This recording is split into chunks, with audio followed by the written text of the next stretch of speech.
It's all covered in today's China Truths.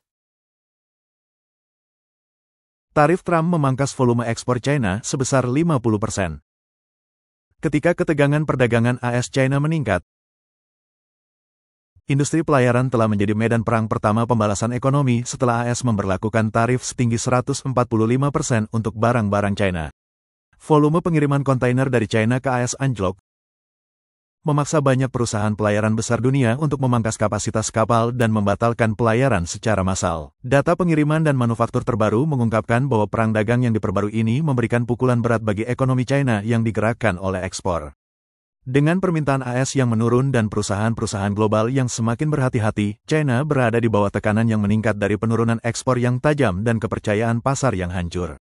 Tanda-tanda peringatan bahwa rantai pasokan global sedang bersiap untuk perubahan brutal. Hanya 3 minggu setelah pemberlakuan tarif, volume pengiriman ekspor China telah anjlok 50% dibandingkan dengan periode yang sama bulan lalu. Setelah Amerika Serikat memberlakukan tarif brutal 145% untuk barang-barang China, rezim Partai Komunis China membalas dengan tarif pembalasan yang sengit hingga 125% untuk produk-produk AS tertentu dan memperketat kontrol ekspor mineral-mineral penting.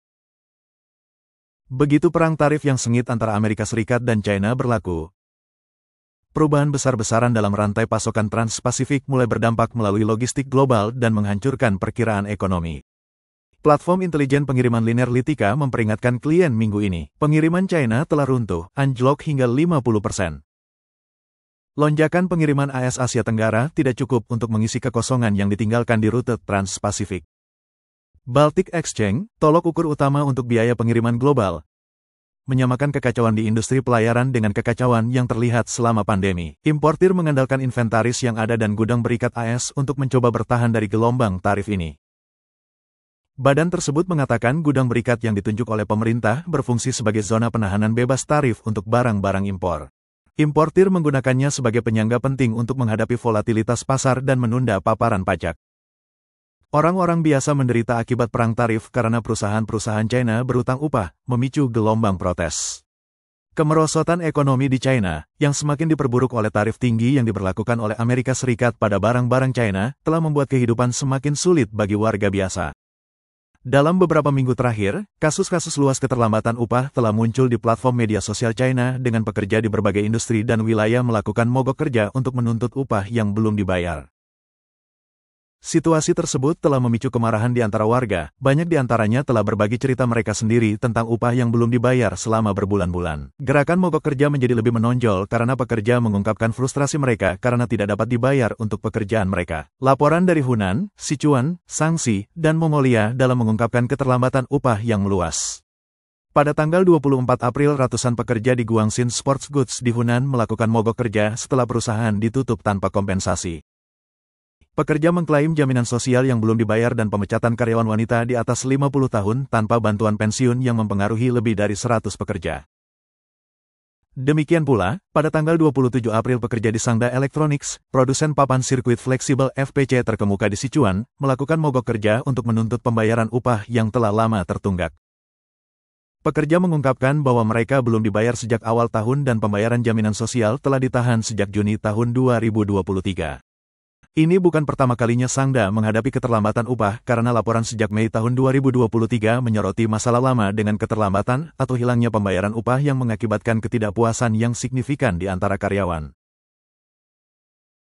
Selain itu, laporan dari proyek konstruksi kota cyber 2077 di Chongqing serta dari pekerja di Shaanxi dan Mongolia dalam semakin menunjukkan luasnya masalah tersebut. Pekerja di situs-situs ini pergi ke kantor polisi setempat. Beberapa pekerja di sebuah proyek di Siongan, Shaanxi melaporkan bahwa mereka belum dibayar sejak Februari. Pada tanggal 30 April sejumlah besar video yang beredar di Douyin, versi TikTok China, mengungkapkan adegan mengejutkan dari pekerja di Provinsi Jiangxi, serta berbagai bagian lain negara itu melakukan mogok kerja untuk menuntut upah yang telah lama tertunggak. Video-video ini menggambarkan pekerja dari berbagai industri, perusahaan milik negara, perusahaan swasta, dan pasar grosir pertanian yang berjuang untuk dibayar atas pekerjaan mereka. Dalam banyak kasus ini, pekerja telah menunggu upah mereka selama berhari-hari, berminggu-minggu, dan dalam beberapa kasus berbulan-bulan, tetapi tanpa penyelesaian. Masalah keterlambatan upah telah memicu gelombang kemarahan dari pekerja di seluruh China, dengan banyak yang menyuarakan frustrasi mereka dalam komentar online. Pekerja dari Guangxi, Guizhou, Xinjiang, Henan, Yunnan, Shanxi, dan wilayah lain telah berbagi cerita tentang upah yang terutang mulai dari ribuan hingga puluhan ribu yuan, dengan beberapa bahkan melaporkan bahwa mereka telah menunggu gaji mereka selama beberapa tahun. Para ahli telah menunjukkan perang dagang yang sedang berlangsung dengan Amerika Serikat sebagai salah satu faktor kunci yang berkontribusi pada memburuknya situasi ekonomi China. Tarif tinggi telah menyebabkan pengurangan investasi asing dan perlambatan pertumbuhan ekonomi. Akibatnya, banyak perusahaan menghadapi kesulitan keuangan, tidak dapat memenuhi kewajiban mereka, termasuk membayar pekerja mereka.